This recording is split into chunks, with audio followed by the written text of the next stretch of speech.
first show, I got to go through the B-24 and also talk to the pilot. I asked the pilot, how does this B-24 handle? He said it's like driving an 18-wheeler with 18 flat tires. Is that correct, Paul? Yeah, but I want to tell you, the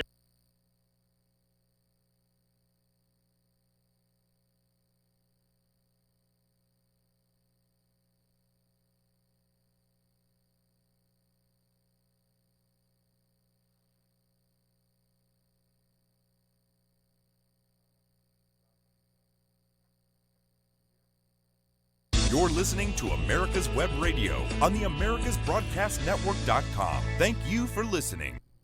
Hey, welcome, folks. Welcome to another edition of the On Point Victor Show. You are listening to America's Web Radio. I am Victor Armendariz, and this is, as I mentioned, the On Point with Victor Show.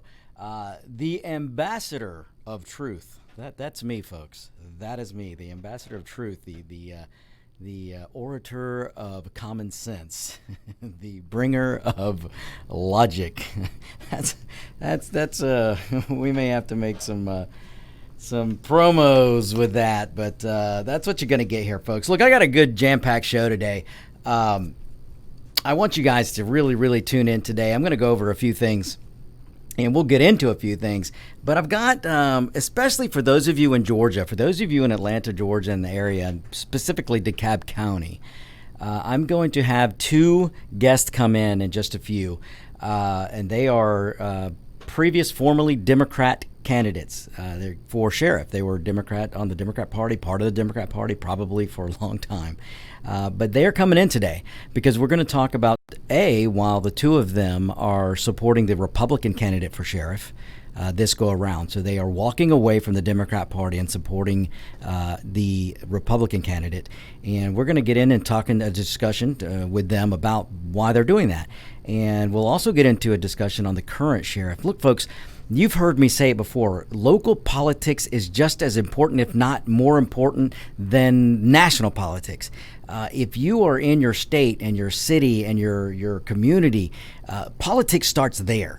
And to make really good change for liberty, change for the cause of freedom, you've got to start at the local level. You really, really do. And that includes the office of sheriff. Folks, the office of sheriff is a constitutional office. This race, just about every state, every city has a sheriff, and it's an important race. It's a constitutional seat. I mean, it is, even though it is law enforcement, but it is a constitutional election, and the sheriff is elected. So we're going to get into some of that today, because I think it's very important that we've got two known Democrats that are now supporting the Republican candidate here in Atlanta, Georgia, DeKalb County. So we're going to get into that later. But first, I got to get in. I know you guys saw, and I know some of you, because I've already heard some messages. Victor, what are you going to say about what went on this past weekend? I'll get into this a little bit, folks, but I mean, if ever the Democrat Party took off their mask, and I'm not talking about the face diapers, I'm talking about their veil. If ever the Democrat Party was removing it, they're showing it to you every day. If ever the media was removing their veil to show you who they are, they've been doing it every day. And if you watched any of the coverage this past weekend from the moment President Trump was diagnosed to the moment they took him to Walter Reed, and now when he stepped out of Walter Reed. Look, folks, go back and look at the crap show. I mean, I want to say another word, but I'm not going to, because the legend Dave might kick me out of here. The crap show that went on. Just watch CNN, MSNBC, ABC, NBC, CBS, PBS, NPR. 98% of the media, folks, is 100% against Trump. They hate him. They don't like him. And look, I don't care if it were Jeb Bush. They would hate him just the same. Do not believe this Democrat mantra that it's just because of Trump. just because there's some never Trumpers out there who were never conservative to begin with, folks. Any never Trumper out there, I mean, I'm sorry, I shouldn't say all, but many of them, they were never conservative to begin with. And joining forces with the Democrat Party, when you know today's Democrat Party is all about socialism and Marxism, when you've got Biden who on his website and in front of certain crowds, he's 100% for the Green New Deal. Biden is 100% for getting rid of coal. Harris, too. Biden, Harris, 100% to get rid of coal. They want to get rid of oil. They want to get rid of fracking. 100% they're telling you that they're going to get rid of fossil fuels. But yet in the debate, within 5 minutes, debate last week, Biden was for the Green New Deal, he was against the Green New Deal. He was for the Green New Deal, he was against the Green New Deal. And then all of a sudden it became the Biden plan. There is no Biden plan. The only Biden plan is the manifesto that was written by Bernie Sanders, Ocasio-Cortez, and the Obamas. That is the manifesto that Biden is living by right now. So there is no Biden plan. There is no Biden. Biden is, I hate to put it this way, but he's basically an empty vessel for this socialist movement, Marxist movement that is guiding him, and that's the Ocasio-Cortezes of the world. That's the Omars of the world. That's the Bernie Sanders, and that's the old Obama bureaucrats that want back in power, and maybe some Clintons. I don't know. I got a feeling they're pushing the Clintons right on out of here. But it's amazing. It is absolutely amazing what's going on and what's behind this. But Biden is telling you, you folks in Pennsylvania, and I've got good listeners in Pennsylvania, you guys know, at least my listeners know, I know they know, the Biden-Harris administration has already said numerous occasions they're going to kill jobs in Pennsylvania because they want to get rid of coal and they want to get rid of fracking. West Virginia, they want to get rid of your jobs. Virginia, they want to get rid of your jobs. I mean, it is unbelievable. North Dakota, South Dakota, I mean, I could go on, but you only need to look at his website, look at what's down on paper, look at the manifesto that Biden signed, so that Sanders would step aside, so that Pocahontas would step aside, so he could get the nomination. You cannot be a freedom-loving American and be for the Biden ticket. So that's why I'm so hard on Never Trumpers. I don't care your moral authority that you give. I don't care if you think Trump is orange man bad. What matters is policy. What matters is what's going to help the American people. You either want to help them or you don't. You're either for freedom or you're not. You're either for liberty or you're not.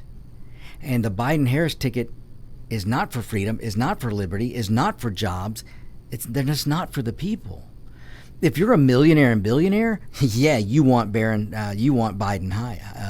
Hyde and Biden and Harris. I mean, it's unbelievable, ladies and gentlemen. It really, really is.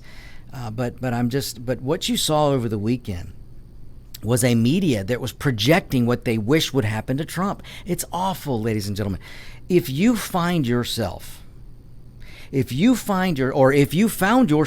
past weekend wishing for the death of your president, wishing for the death of anybody, if you find yourself, I don't care if it's President Trump or anyone else, but if you found yourself wishing for his demise or anyone else's, you really need to do some soul searching. You really, really, really need to do some soul searching.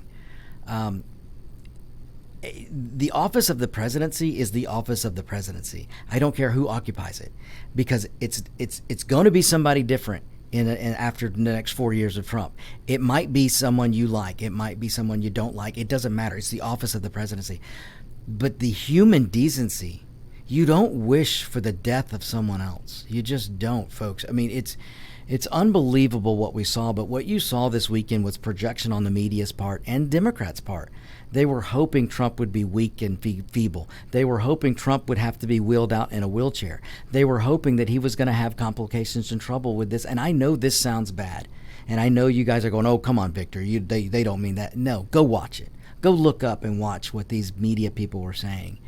And go look at Twitter feeds. Go look at... there were some Obama officials on the Twitter. There were Clinton officials, past officials. They were on there calling for his death. That's pretty messed up, folks. And if you're aligned with a party that openly tweets out that they're hoping for the death and hoping that someone's disease gets worse, you really got to do some soul searching, and you're really aligned with the wrong party. But that's today's Democrat Party. And it's amazing. Nancy Pelosi, the Democrat from San Francisco, the Speaker of the House, who not a month ago, who's still not allowing businesses to open all throughout San Francisco, but she was able to make a business open so she could get her hair done. She walked in with no mask. Where's the outcry for if masks are so important? She walked in with no mask and had her hair done with people around her. Where's the outcry for, oh my goodness, she had no mask, she's a super spreader? She had people around her, and it's on video. President Trump stood on the steps going into his residence, no one around him, no one within 20 feet of him, and they want to have a fit because he took off his mask. Give me a freaking break, folks. Every one of these Democrats who are complaining, including that douche Cuomo on CNN, who had his fake little quarantine, but yet was caught outside with no mask running around when he was supposed to be in quarantine. You see, folks, what's good for you isn't good for them. What you must do, they don't have to do. That's the way this works. Democrat after Democrat after Democrat has been caught outside with no mask and no distancing and all the other crap. You've got Antifa and BLM people screaming in the faces of police officers an inch from their face. Without mask or with mask, doesn't matter, because mask doesn't stop all particles, especially a cloth mask. We know this, the doctors know this, the scientists know this. The only people who are lying to you are the Democrats and the government-paid scientists. But you've got video and you've got Antifa people and BLM people that are within inches of the face of police officers screaming in their face. And yet there's no worry from CNN. There's no cause of alarm from any Democrat about those guys being super spreaders. None at all. There's no sympathy for the police officers. There's no sympathy whatsoever for the police officers who are in danger there. According to the Democrat standards, they're in danger. And yet you don't hear the media saying anything about all these people getting up into the faces of these officers and screaming at them, and getting in their face and yelling and spitting on them. I mean, it's unbelievable. So the double standard here is drives me nuts. This shouldn't be political. We should be able to look and say, hey, we have a president who was sick, and now he looks like he's getting better. There are many ways to look at this. One, we should be thankful that we have a human being who was sick who's getting better. Two, we need to look at this and go, wow, we have come a long way from in March when COVID-19 was putting people in body bags to now when 74-year-old people with obesity can walk out because our therapeutics are that well. All right, folks, you hang on tight. We're going to be right back. We're going to our first break. We're going to be back in a second, and we're going to talk about some more of these atrocities on the other side. Okay, folks, we'll be right back. McAllister's Auto Transport is a privately held company celebrating our 75th anniversary this November, specializing in enclosed-only transportation to the OEM, personal snowbird market, and our favorite market of all is the collector market. Give us a call at 800-748-3160, or you can reach us on the web at mcallisters.com, and that's McCollisters.com. Large enough to handle all of your transportation needs, small enough to provide you the old town, old school service that you come to expect when you're moving your baby.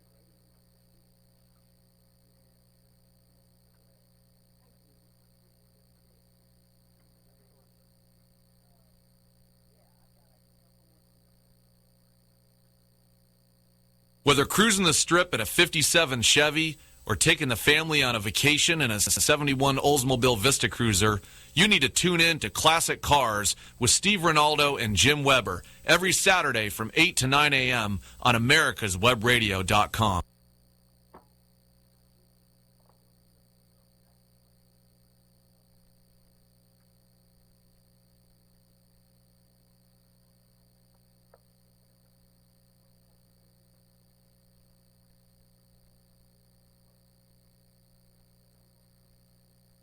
You're listening to America's Web Radio on the AmericasBroadcastNetwork.com. Thank you for listening.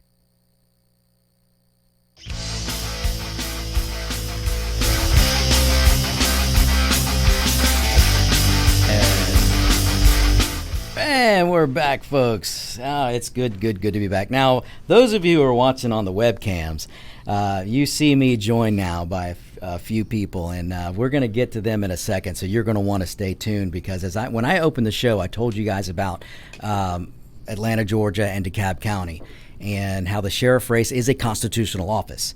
Well, I am honored to have 3 candidates with me, 2 former and 1 current. And so I want you guys to pay attention. And those of you out there, and look, my California listeners, my Pennsylvania listeners, and North Dakota, South Dakota, all you guys across the country who are listening, I want to tread on your attention span today, because what's happening here in DeKalb County is probably happening in your state, because just about every state and every city or county has a sheriff. And what we're going to talk about today, trust me, you're going to want to tune in. So just because you're in Pennsylvania or somewhere, Florida, don't think you don't need to listen to this when we start talking about the DeKalb County here in Georgia, because it's happening all over the place. So we're going to get into that. But before I get to that, I want to just finish up my opening segment when we're talking about we need to be concerned about policy. We need to be concerned about what helps people. And I'm really, really, really getting tired. I want to point something out. I had a listener send me an email and ask, Victor, can you talk about millionaires and billionaires and how they're tied in with the political parties? Because they said, I've been told for years that the Republican Party is the party of the millionaire. The Republican Party is the party of the billionaires. But yet they astutely noticed that if you pay attention to today, folks, I tell you all the time, today's Democrat Party is not yesterday's Democrat Party. They're not. This is not the Kennedy Democrats, what we have today. And so this listener astutely pointed out, he goes, I hear about Jeff Bezos. He's a billionaire, but he's not a Republican. The guy that owns the Mavericks, what's his name? Mark Cuban. Guy's a Democrat and billionaire. So I wanted to go over, because that listener mentioned that, I want to point out how right they are, and why the media is just not being honest with it, and why the Democrats, and look, there are some Republicans too. Look, politicians in general, you really got to hold their feet to the fire, folks, because they will not tell you the truth. There's some out there that will, but right now we're getting a lot of bad information, and I want you to hear this, folks. Let's go over today, because for years and years and years you've been told that the Republicans are the party of the millionaires and billionaires. Let's go over this. Al Gore, Democrat, over $300 million. John Kerry, Democrat, worth over $250 million. John Delaney, Democrat, $230 million. Hillary Clinton, $120 million. Now, folks, the question you need to ask, because I know some of you are going, but Victor, you're for freedom and liberty, you're for capitalism. Yes, I am. And I don't care how wealthy anyone is. I think everyone should strive for wealth. And when somebody makes it, we should look at them and go, hey, how did you do that? Can you mentor me? Or, we should look at it that way.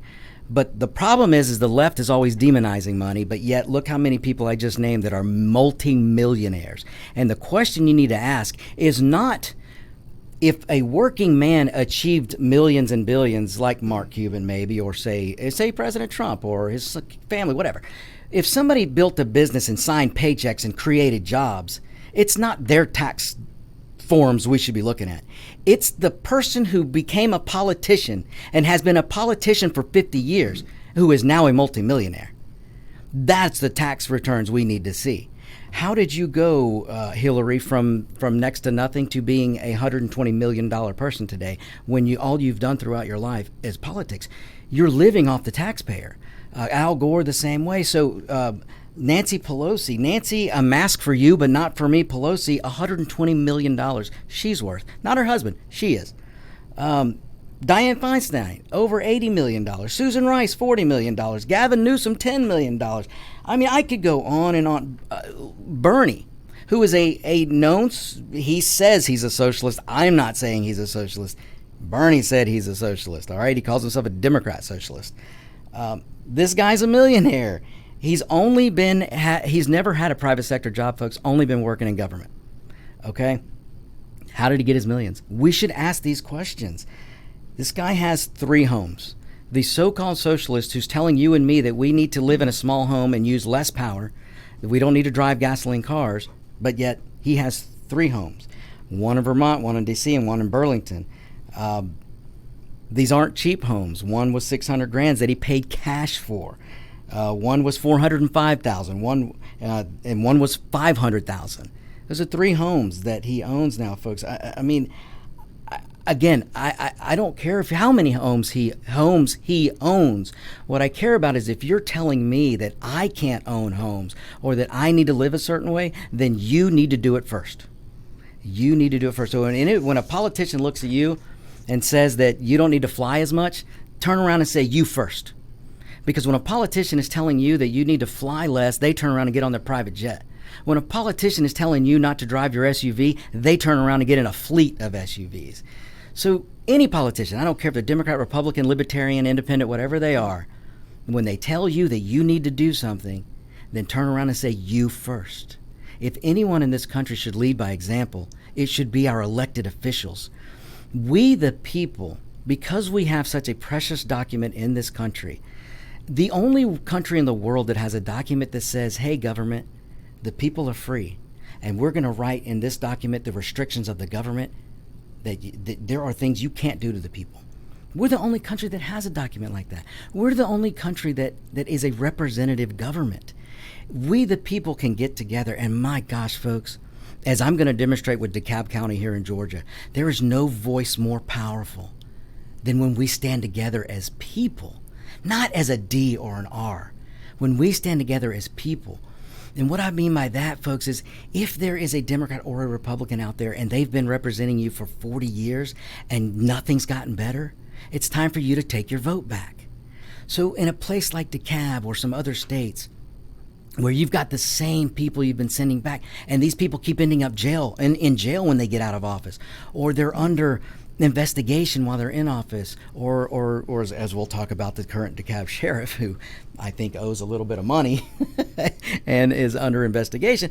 I mean, folks, we can't keep sending those people. And look, I'm Hispanic. I'm a proud brown American, and I have been told all my life that I should vote for a Democrat. But folks, if I do that, then the politician that's supposed to represent me is going to take me for granted. A politician should have to earn my vote every 2 and 4 years. So I can never be married, nor will I ever be married to a letter R or a letter D. And you guys who listen to me, you know that I will call out the Republicans and I will call out the Democrats when they deserve it. And right now, a lot of them deserve it. But ladies and gentlemen, listen to me closely, especially if you're brown, black, yellow, whatever you are, if you're a minority. Do not blindly give your vote to a candidate. Make them earn it. And as I'm going to talk about in DeKalb County, if the folks, and I'm going to go ahead and let's bring in my guest, because if you're a voter in DeKalb County and you want to draw the most attention to this county as you possibly can, throw out who you've been sending in and send somebody else. I don't care if they have an R by their name. You want to shock the system? The people who have the most power in DeKalb are the Democrats. And for them to just, look, you have the power in DeKalb County. If you send a Republican into office, you can take them out in 2 years. But if you want to shock the system, and if you want the country to look and go, holy cow, what's going on in DeKalb? If you want the Democrat Party to suddenly stop taking your vote for granted and make them earn it, throw them out of office. You have the power to remove them and to put them in. But if you don't use that power, then your vote's being taken for granted. Take it from me, guys. I know, I see it. So, speaking of DeKalb County. So, if you're watching on the webcams, my guest today, I have Geraldine Champion. Hello. I have Carl Mobley. Hello. Mobley, okay. And I have Harold Dennis. How are you, sir? How are you? Look, Harold Dennis is the current candidate for DeKalb County Sheriff. And what we're going to talk about right now is a race that's coming up in November. And again, folks, local politics is so important. It's even more important, like I say, than national politics. If you can't really influence on what happens on the local, then what happens on the national, man, if you wait for that stuff to trickle down for you, then you're going to be waiting a long time. So really take notice of your local elections. Well, the sheriff's election here is a huge election coming up in November, and Harold Dennis is the current candidate. But I want to talk to Carl Mobley over here and Geraldine, because the two of them were former Democrat candidates for sheriff, correct? Correct. And so I want to get into a discussion because Harold is running on the Republican ticket. But Carl, you and Geraldine are both supporting Harold, is that right? Correct. That's correct. Okay. So just give me an idea real quick. We're going to get into some things about the current sheriff and things like that. But just give me an idea on what draws you to Harold Dennis. And I'll start with Geraldine. But if you can get a little closer to the mic. And tell me what it is about Harold that draws you to him. First of all, my name is Geraldine Champion, and this is the third time that I've ran for sheriff of DeKalb County. Wow. I started off with Durbin Brown. I was supposed to have been in the car with him that night. If anybody can remember in 2000 when he was assassinated. And from then on, I just got into politics of the sheriff because I wanted to do some things that he was going to do, which was the right thing. And and besides that, I'm a homicide detective, retired from the city of Atlanta for 27 years. Woo.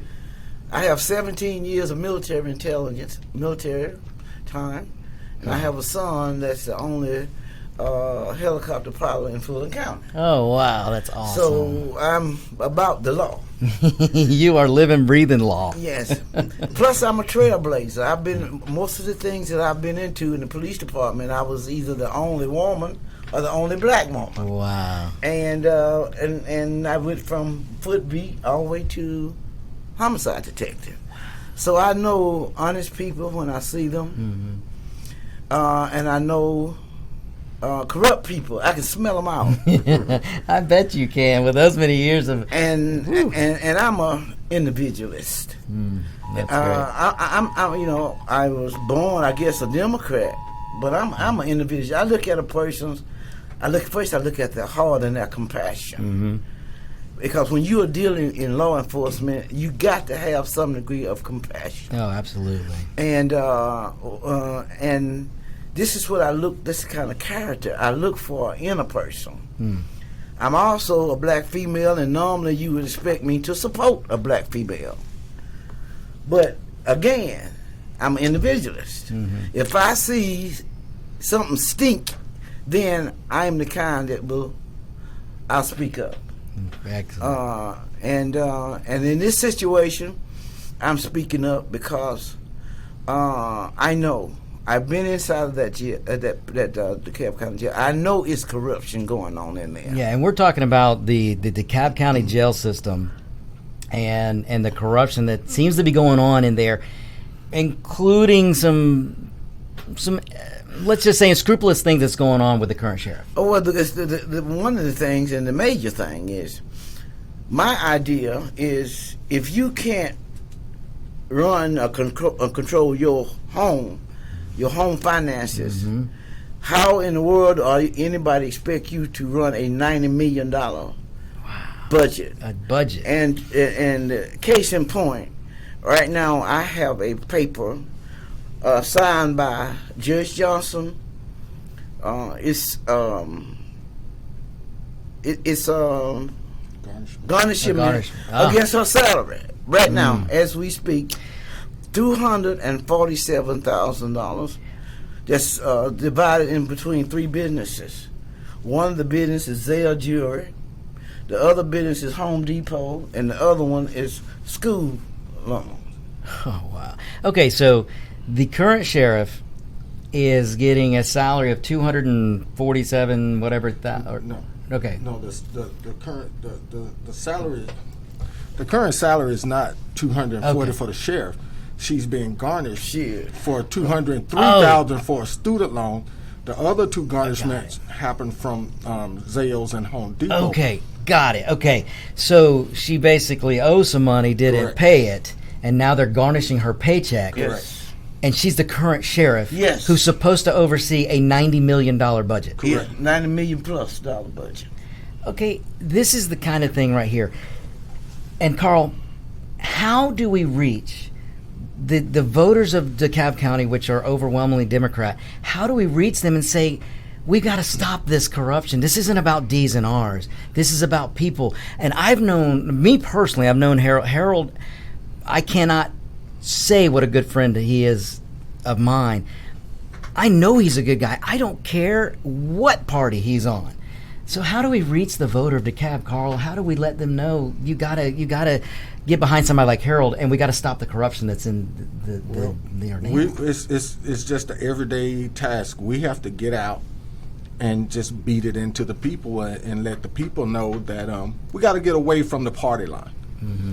And that was one of my platforms I ran on. Wow. You know, I wanted to separate from the party altogether and look at me as an individual. It wasn't about you with this party or that party. Mm-hmm. And let's look at the individual. And one of the problems we have with that particular race is she never was elected to that position. They gave her that position and made her the incumbent, which was so unfair to all the other candidates. Now, when you're looking at that kind of establishment, who's pulling those strings? Now, Carl, let me just reiterate. Now, ladies and gentlemen, the current sheriff was not elected. We had a sheriff who got himself in some trouble. Correct. And had to leave. And again, this is what I mean about sending the same type of people back, and that's what we're trying to break. Is stop sending the same people just because they have a letter D by their name. And so we had a sheriff of DeKalb County who had to leave because of some things he did. And so this sheriff that's in there now, because we had a sheriff that was appointed, Ruth Stringer. I always do that. But Ruth Stringer, and who clearly was for law, order, and honesty. Right. And I don't think certain people like that. And so elaborate a little bit what you mean by the current, who is Maddox, Sheriff Maddox, right? Sheriff Maddox. How she was not elected, but she was basically anointed so that she could be called the incumbent. So elaborate a little bit on that. Well, from what we understand, Thomas Brown, who was one of the previous sheriffs, still kind of pulled the strings. And when he decided to run for Congress against Hank Johnson, he put Jeff Mann in that position. Same way. He made Jeff Mann the incumbent. Jeff Mann took over. And when Jeff Mann got arrested, they said, well, we want to find somebody who's going to be able to continue on our contract signing and make sure that we don't mess up our money. So they pulled Melanie Maddox in. Now, Melanie Maddox, I mean, you know, I can't say anything bad as far as her personality-wise, but she haven't earned that position. She was only in law enforcement for a few years before she got out. And all of a sudden, Thomas Brown decided to bring her in and make her interim sheriff, which automatically put the incumbent by her name, which was just not fair to the rest of the candidates. But she's in there to sign his contracts and make sure his contracts continue. Well, see, that's the part, Carl and Geraldine. We know that he did this because there's a $90+ million budget for that this sheriff is going to manage. And these guys that run the gambit, even though they're not there anymore, like you mentioned with Tom Brown, who really have the clout still, they've got a gravy train because of the way they get these contracts. And they don't want that to go away. They don't want anyone to come in and do an analysis. Disrupt their system. And to disrupt their system. Well, he's also a consultant of course. For the jail. So amongst being a consultant, he got 2 or 3 other contracts in there, and they're deeply buried. Wow. And you know, there again, when we're looking at, like me, I'm born and raised in DeKalb. DeKalb police for 28 years. Wow. Never thought about running for sheriff. I supported Harold Dennis, Democrat. Supported Harold Dennis in 2016. Right. He encouraged me to run. Never thought I would. But when we ran, of course, the coronavirus hit. It shut a lot of things down. Absolutely, yeah. But when we start looking at the jail, you had Melanie Maddox to do a NAACP signing to get the inmates registered to vote. Here's the problem with that. Who had access to the inmates? Exactly. We didn't have a problem with inmates voting. Voting. Who had access to the inmates? She did. She did. If you walk around in front of inmates with a uniform on and you're standing over them while they're filling out the paperwork, so it's so much different corruption, so many different levels going on. That's why I am all for, let's eliminate the party line. Yeah. Let's let people vote for who they want to vote for. Yeah. Let's get away from the DNR and let the best man, And let the best man or woman win. Absolutely, Carl. You know, Harold, you and I have had this discussion before, and I bet you guys agree.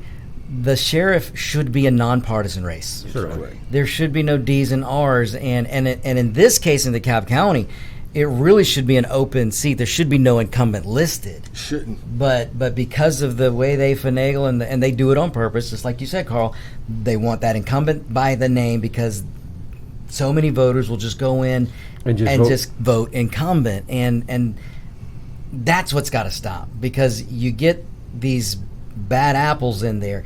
And we're not saying, and I'm not saying that all people on one side are bad, and I know you guys aren't saying that either. Right.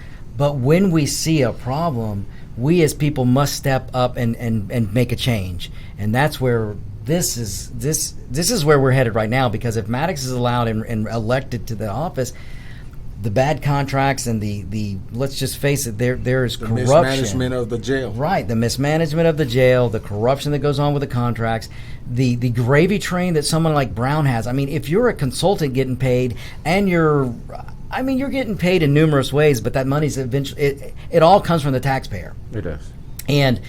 And when people complain, and taxpayers will complain about certain things being expensive, well, a lot of times it's because of the abuse of the tax dollar money that's going on. And when you've got a $90 million budget and you've got these favorable contracts coming in, and we know there's corruption, the people's pocket's not getting lined. It's the politician and the corrupt politician whose pocket's getting lined. Correct. Like the same politicians that you mentioned earlier who came in and they're making money. Yeah, $80 million, $240 million. Right. Where are they getting the money from? They're getting the money from the taxpayers. And at some point, we as a country, we've got to ask the question. We as people, as voters, and again, it has nothing to do with skin color. No. It has. We should be able to go, okay, wait a minute. If you came from nothing and the people were gave you the honor of representing, and then all you did was find ways to pad your pocket to go from a okay living to a multimillionaire, there's got to be accountability for that. Well, one of the things I wish that the U.S. would go to would be a term limited. Oh, yes. Go to a term limit. I don't think a person should be in any one position for 30 years. Yes. Carl, I love it that you mentioned that, because I'm 100% a term limit guy. And in reality, we the people, if we would take voting more seriously, and if we would stand up and divorce from the D and the R and just say we're going to vote for policy and people, there would be term limits because we would be throwing a lot of these people out. But if the voter won't do that, I would, if I ever ran and got elected, I would push for term limits so hard, because my father came here from Mexico, couldn't speak English. And he not only did he learn the language, he went to school, got educated, worked no less than 3 jobs at a time. I grew up watching the American dream, because my dad went from 3 jobs, cleaning hospital beds, to retiring CFO of a company. And if he can do it, by God, if you're born in this country, you can do it. My dad did this through the late 50s, 60s, and 60s, where they weren't exactly friendly to brown people either. But my dad always told me, he goes, look, he always told me, nobody can stop you from doing what you want. Nobody in this country. He said, if we were somewhere else, if we were in the old country and other places, he goes, oh yeah, but in this country, only you can let that roadblock stay. And of course, they're going to be mean people, but you just push them aside and you move on. Push them aside, you move on. You get knocked down, you get up. Well, one of the problems I think we have, people have gotten complacent and lazy. And I wish just before you go out and vote, do your homework. Do your homework. Yeah, research. Do your homework. Look at each individual candidate. You know, not like you say, let's just not go up there and say, oh, well, that person's already in here, they're incumbent. Right. You know, the worst thing you can do, other than being married to a letter, is to be married to incumbency. When you go in and you say, oh, gosh, they've been there, so they must be good. No. You should, if an incumbent's there, you should look even more harshly on their record. Because if you've given them the grace and the honor to represent you, they need to earn every 2 years or 4 years or whatever it is, they need to earn it every time. And the problem is, Carl and Geraldine, is people get in there and they forget that they have to keep earning it. Yeah. You know, it's one more other thing I want to bring up. We are being sold like we are vegetables. One of our biggest problems is accepting money, getting paid off. We forget character. We forget everything decent. All someone has to do is come and offer us a certain amount of money, which is going on. So it's just going on so much now, and then we'll just lose all our character, all our self-respect, and take that money, which means to me that somewhere down the line you're gonna have to pay. You're gonna be embarrassed. You're gonna embarrass your family because nothing is free. Exactly. Nothing is free, and it's just you're selling your soul. You're selling your soul. And this is part of our problems, and I hate to say it, is with our women. We are so vulnerable to that, and it makes me so sad to see a woman, because we are strong people. We are intelligent people, and we can strive and get knocked down and come back. I've done it too many times. We don't have to sell our soul. No, we don't. You know, and we don't have to, embarrass ourselves by somebody or some organization saying, let me say this. I have tried to run for sheriff 3 times. 3 times someone has called me and say, what would you take to get out of the race? Oh, my goodness. You've got to be kidding me. Here's an example right here. Someone from DeKalb County called me. It was a man voice. And asked me, what would you take to get out of the race? Unbelievable. This is how corrupt that whole system is. Now, in other words, that's not my character. I got a son I got to always set example for. But what if I had gave an amount of money? Who was on the other end of that line? Who is going to be there? Because if you take money, and look, folks. Who else is listening? This goes, I don't care what industry you're in.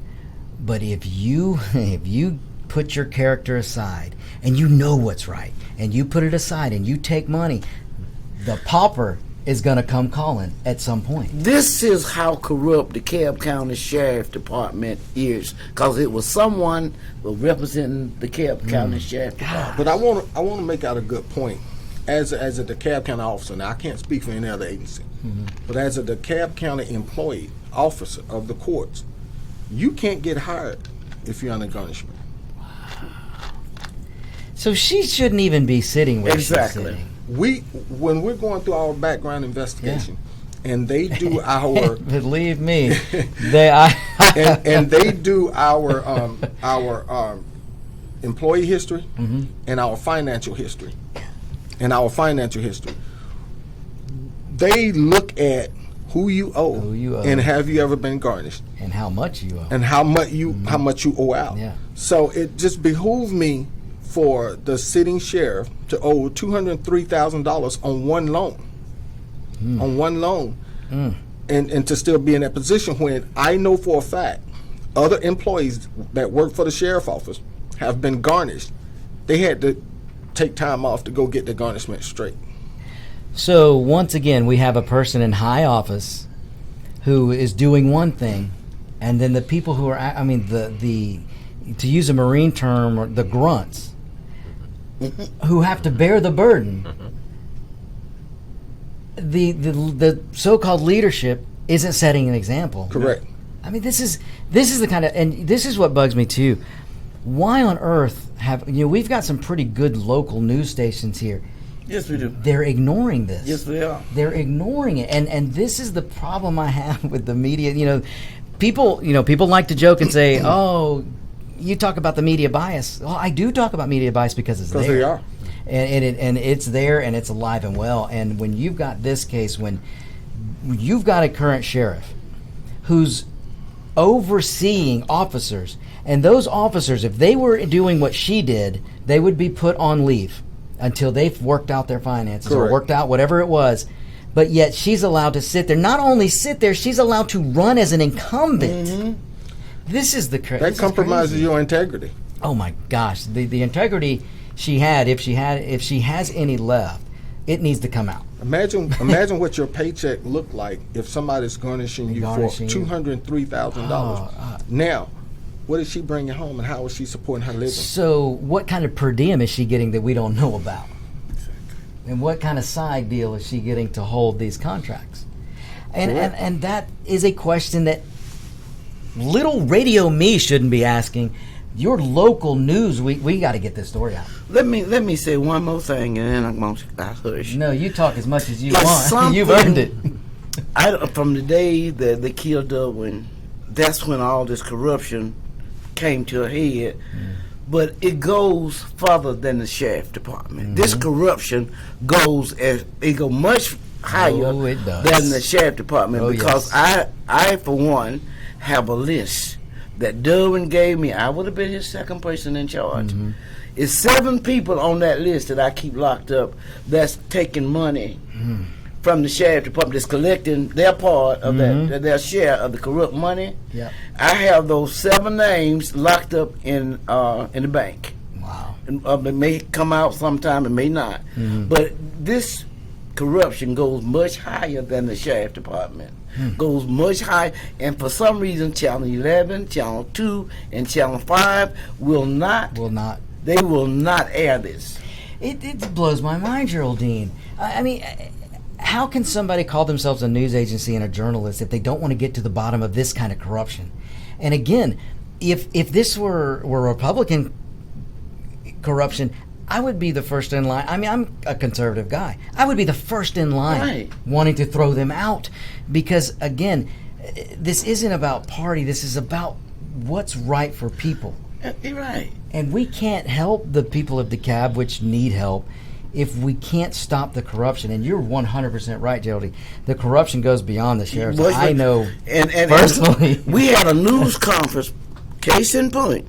We had a news conference when Ruth Springer, and she put the notice out to Channel 2, Channel 5, Channel 11, and Channel 46. Nobody showed up but Channel 46. Gosh, you gotta be kidding me. So something is real wrong here, and I'm not afraid to say it. Something is wrong. Yeah. Well, it makes you wonder how far that corruption reaches. Well, I mean, doesn't it? Well, it just and it makes you wonder. It just lets you know why DeKalb is not in the top 3 counties like we used to be. Like we used to. Oh, we've just so inundated with corruption throughout our county. And it's gotten really bad. This is a great point, Carl. And many of the listeners know this, but some may not. But you and I talked a little bit about this already, Carl.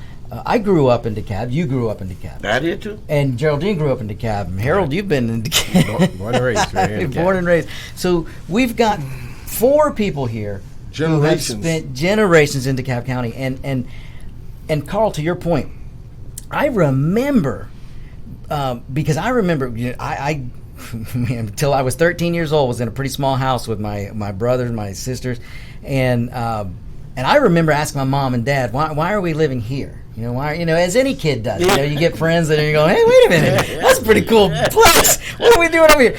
Because we lived in a small house in what is now Brookhaven, Chamblee, and what is Brookhaven now. And I used to ask that question, and my mom and dad would say, you know what? The schools here are good. We want you to have. My father, who to this day still has an accent, but used to say he used to always say I'm getting rid of my accent, but he hasn't. My dad, I used to love Captain Crunch cereal, and my dad to this day can't say Captain Crunch. It's Captain Crunch. You want the Captain Crunch? But my point is, he all the time throughout, from the time I could walk, all I can remember my dad saying is education, education, education. And my dad was, I don't care if you don't have to get a master's degree. I don't care what college you go to. Just get an education. Right. Let's finish elementary. And then he was like, let's finish high school. And then he said, let's do some college. Let's finish college or whatever. Just get a trade or education. Right. He would not let that out of my mind. And I'll tell you, I got to college and I went the wrong way. But because I'll tell you, I spent the first 2 or 3 years in college just a screw up. And I'll admit it. But it was the look on my dad's face that made me turn it around and then graduate with a pretty darn good GPA. And I graduated. Because you were held to a higher standard. Yes. Exactly, and to look at the disappointment in his face, but my dad would say, but that's the point though, is he would say, we're here for the schools because you guys got to get educated, but now you can't say that about DeKalb County. You can't. The schools are just are They're not terrible. where they used to be. They're terrible. They're putting out, and Harold, I'm sure you can attest to this, you guys probably know this, they're putting out graduates who can't read at a 6th grade level. Can't write a check. How are you going to function in society? And they wonder why we get people who become dependent on government or dependent on politicians. Shouldn't be that way. But if you can't read and write. And I want to take it a step further. And I'm going to touch on something that's a pretty touchy subject. We are out protesting about the corruption in the police department. I'm all for locking up bad apples. I've been out there. Can no one tell me? I've been on that line for 28 years. I've been on that line. 27 years and 17 years. Okay. Now the problem I have is when we're not educating our kids and we're not being involved in the schools as law enforcement officers, and we're not recruiting from our communities. How can we complain? Yeah. When I go out and talk to young men of color,